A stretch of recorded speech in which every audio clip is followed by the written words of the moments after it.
You know the story of Beauty and the Beast. But did you know that many scholars trace its roots back nearly 2,000 years to ancient Greece? Long before Belle and the Beast, there was Eros and Psyche. Not a direct copy, but an ancient myth widely considered the predecessor of the fairy tale we know today. Long ago, there lived a mortal princess named Psyche. She was not just pretty, she was perfection. Rumors spread across the land that a new goddess had walked the earth. People stopped offering sacrifices to Aphrodite, the goddess of beauty, and started worshipping this mortal girl instead. Temples of Aphrodite fell into ruin, her altars went cold. And if there is one thing you need to know about Greek gods, it's that they are incredibly jealous. Furious, Aphrodite called upon her son, Eros. She commanded him, "Go down to that girl, use your arrows. Make her fall in love with the most vile, hideous, and disgusting monster you can find. I want her life to be a nightmare." Eros, being a loyal son, descended to earth to fulfill the curse.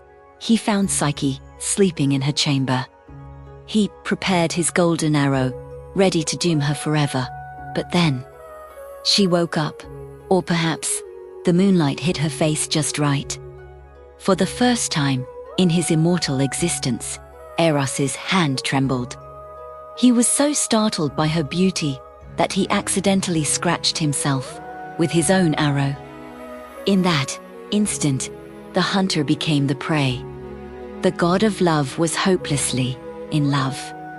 Eros could not curse Psyche, but he also could not reveal himself.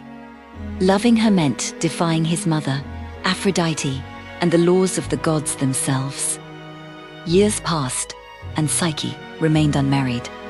No man dared to approach her. They only worshipped her from afar. Desperate, her father went to the oracle of Apollo. The oracle gave a terrifying and mysterious prophecy. The girl is not meant for a mortal man. Her husband awaits on the mountain peak. He is a force that no god can resist, fierce as a dragon. Her parents wept, believing she was doomed to a monster. But the prophecy was a riddle. The fierce force was not a beast, but love itself. Yet, Eros remained hidden, allowing Psyche to be carried away in fear, unaware that her monster was actually the god of love. Psyche, dressed in funeral robes. She walked to the edge of a high cliff to meet her doom. She waited for the monster to devour her, but death didn't come. Instead, the Westress lifted her up. Softly, like a falling leaf, she was carried away to a magnificent valley. She awoke in a golden palace built by divine hands. Invisible servants brought her food and played sweet music. And at night, he came, her husband, the supposed monster, but in the darkness, he wasn't a beast. His voice was soft, his skin was smooth, and he loved her with a passion she had never known.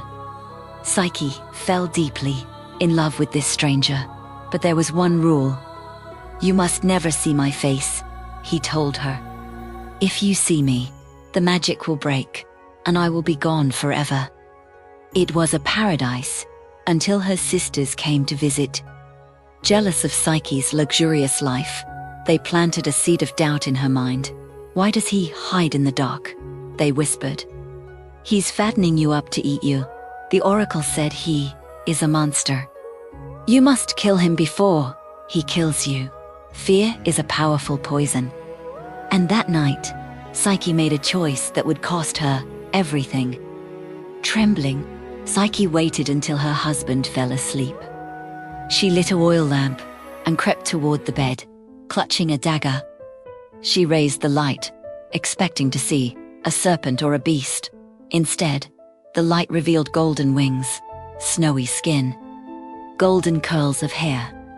It was Eros, the most beautiful god of all. Overwhelmed with shame and awe, Psyche dropped the dagger. But her hand shook, and a single drop of burning hot oil fell from the lamp, landing directly on Eros's shoulder. He woke up with a scream. He saw the knife. He saw the light. He saw the betrayal. Without a word, he spread his massive wings and flew out the window. His voice echoed back one last time. Love cannot live where there is no trust. Psyche, Beauty's team, give up. She'd decided to do the impossible. She went straight to Aphrodite to beg for him back. Aphrodite was amused.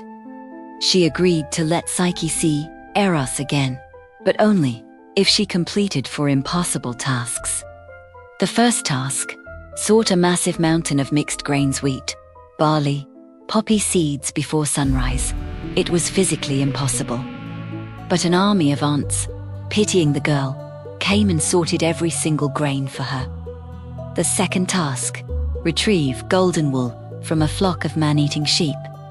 A river reed whispered to her, telling her to wait until the sheep slept under the shade of the trees to pick the wool off the briars safely. The third task, fill a crystal flask with water from the source of the river Styx, which was guarded by dragons on a high cliff. This time, Zeus's eagle swept down, took the flask, and filled it for her. Aphrodite was furious. A mortal shouldn't have this much luck. So, she gave Psyche the final, deadliest task. The fourth task, go to the underworld, the land of the dead. Ask Persephone, the queen of the dead, for a box containing a drop of her beauty. No mortal goes to the underworld and returns, but driven by love, Psyche found a way. She paid Charon the ferryman. She tricked Cerberus, the 3-headed dog. She walked past the shades of the dead and retrieved the box. She had won. She was on her way back to the sunlight. But curiosity is a curse. Psyche thought, I am about to meet my husband, a god. I look tired and worn. Maybe I should use just a little bit of this beauty cream. She opened the box. But there was no beauty inside. Only infernal sleep. Instantly, Psyche fell to the ground, lifeless. A deep, death-like slumber took her. Eros, who had been locked in his room by his mother, sensed something was wrong. His wound had healed, but his heart hadn't. He broke out of his prison and flew faster than the wind. He found Psyche lying cold on the ground. Gently, he wiped the sleep from her eyes and put it back in the box. He pricked her with one of his arrows, not to curse her, but to wake her. He couldn't take it anymore. Eros flew straight to Zeus and begged for justice. Zeus, impressed by Psyche's incredible journey and determination, agreed. He gave Psyche emeralds. In that moment, she became the goddess of the soul. Aphrodite finally accepted her. Eros and Psyche were married in a grand ceremony on Mount Olympus. And eventually, they had a daughter named Hedone, the spirit of pleasure and joy. So, the story of Cupid isn't about a baby shooting arrows. It is a story that teaches us the hardest lesson of all.